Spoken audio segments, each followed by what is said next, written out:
Узган атнада 28 һәм 29 июнь көннәрендә Уфа шәһәрендә 5-нче Бөтендөнья башкорт корылтайы узды. 27 июньдә башкалабыз делегатлар кабул итте. Татарстан Республикасы башкортлар корылтайы иҗтимагый оешмасы советы рәисе Гали Хәсәнов җитәкчелегендәге Татарстан делегациясе Башкортстан һәм Татарстан чигендә мәртәбәле каршы алынды.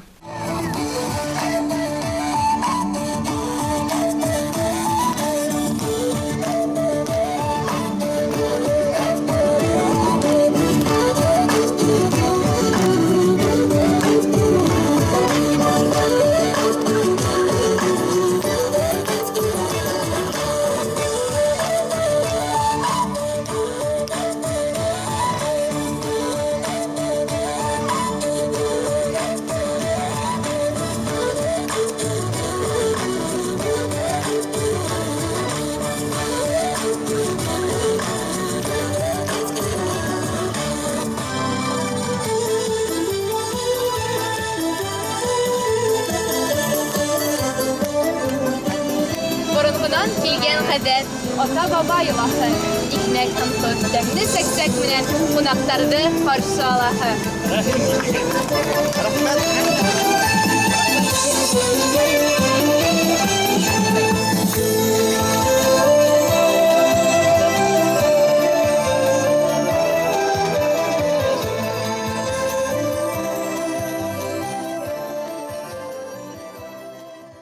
Бетне ихлас башкортта каршы алганыгыз өчен кубанып килебез.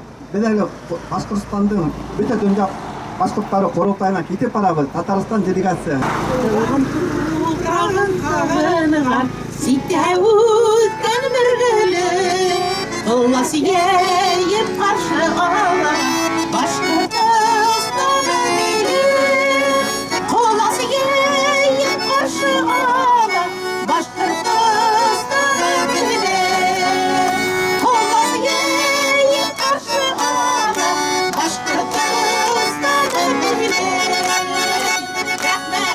Бүген шундай зур байрам безнең Башкортстанда.